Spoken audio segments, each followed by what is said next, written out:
In life, you will often find yourself overwhelmed. When you're young, you might not know exactly what you're doing or who you are, so you might end up following other people's advice. That might be your parents, your teachers, anybody's advice who is close to you. For some of you, that advice will work just fine and will send you off in the right direction. But for most of you, it will not. You will find yourselves walking a path you weren't meant to walk. You will find yourselves walking a foreign path, and you will not know it. Or at least most of what's considered you won't know it. Because the small part inside of you always will. You know that part which you at some point agreed to suppress and ignore. That little voice, which you didn't know where it's coming from and why, on occasion or even often, will give you negative, subtle signals from the inside. It will tell you that you are weak, you can't make it, and you are wasting your time. What the hell is going on? At first, this difficult path, this one that doesn't really vibe in the same frequency as you will try to learn everything about it. You will try to get into the same mindset with the people who are also walking that path. You will try to adapt, because that's what winners do, right? They adapt. You will study very hard for it, try to make it your path, and even make some progress towards it, just enough to keep you in the path. You will force yourself to leave it and think about it. But deep inside, that voice will still know that even when you make some progress, that's not really it. Deep inside, you know that most of the time that you are spending trying your best to learn that path, giving your best to improve and move forward on that path, instead of feeling fulfilled when you're done, you will feel empty and exhausted. And that little voice is keeping track of the exhaustion and emptiness. That voice will grow a little bigger every time you give it your all and make insignificant or no progress at all. It will make that path feel like it's either out of your grasp or like you don't have what it takes to make it through that path, or that you aren't smart enough to make that path work, or that you don't even have the ability to imagine yourself in the future being someone who has made that path work. There will always be that little voice telling you that you can't do it, and you will always know that that voice is right. But the problem is that it scares you to think that it might be right. Oh, it frightens you to the core of your being. It paralyzes you. It even forces you to keep trying this path that doesn't work. Just to be able to silence that voice and the scariness that comes with it, you'll find yourself trying to have the same routine you've always had, being around the same people you've always been around, and avoiding new things. Because, after all, doing these exact things or keeping to that exact routine or lack thereof is what brought you here, what put you in this path towards a better future. So why the hell wouldn't you stick to it? You want a better future for yourself and the people around you. So why wouldn't you just keep trying that wrong path a little longer?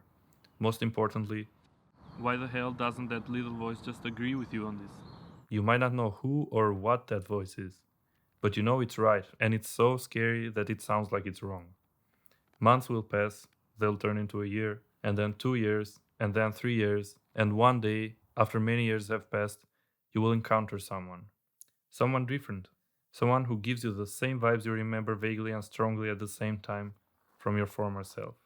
The self from before entering this path. Or maybe it's not actually someone. Maybe it's a virtual one. Or maybe it's a story. The story of a special one who listened to their little voice.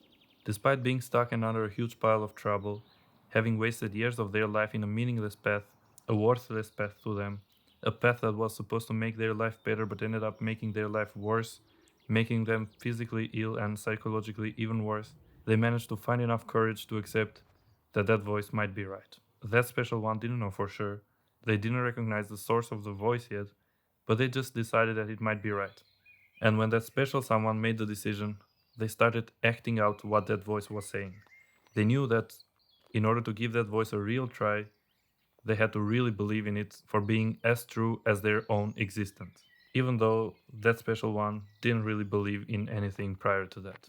Believing that little voice introduced all sorts of new troubles and struggles into their lives, the kind of huge trouble that had scared the special one and convinced them to follow the meaningless path in the first place. But, at least this time, they knew that that little voice was on their side, so they were united on the inside. And eventually, they made it out. A new person, with a new understanding of their life, and their role in it. You aren't sure why believing that voice will change things for the better, why it will put you in a more authentic and meaningful life, in a real life, where the voice and you are both exposed to be judged by the harsh reality of the world. And if you make a mistake, you are responsible for the consequences, and it's your job to fix it. Not your parents, not your teachers. It's your own responsibility. It's yours and that little voice's job to fix it. You still don't know the answer to why it works, but maybe not having to fight against that voice or working against it is the answer. Maybe working together to fix things up, the things you messed up, is the answer. Maybe it works because that voice is the experience of all the living organisms prior to humans, and all the human experience from their first appearance on Earth up to this day, all their sacrifices and struggles, failures and successes, all their deaths and lives, their wars and peace, their hunger and abundance, their preys and predators. Maybe that information is all embedded in you, in your body and in your brain. Maybe that information manifests itself by telling you about the right path and the wrong path through that little voice. That voice which can judge a story and recognize it when it's a special story, because it puts it to prove itself against all the living beings and their experience on Earth, and checks if it works. And so you must act like it. You must change the path you're walking on. And you must change your relationship with the world, but especially you must change your relationship with yourself and with the wisdom of that little voice. You must learn to work together with that little voice if you want to improve your life. You must learn to believe that what that voice says is true, and you must start to believe that what you say is also true. And it will take time and effort for you to believe yourself again. That's why you must start to do some different things. You might have to take on a challenge to be inside of a river once every month for a whole year, no matter how cold it gets, no matter how sick you are. You might have to take on that challenge and complete it, because completing that challenge might be the only thing that will make you trust yourself again. And trust your own words again, because they will finally be backed by action. And then you'll find yourself overwhelmed with joy.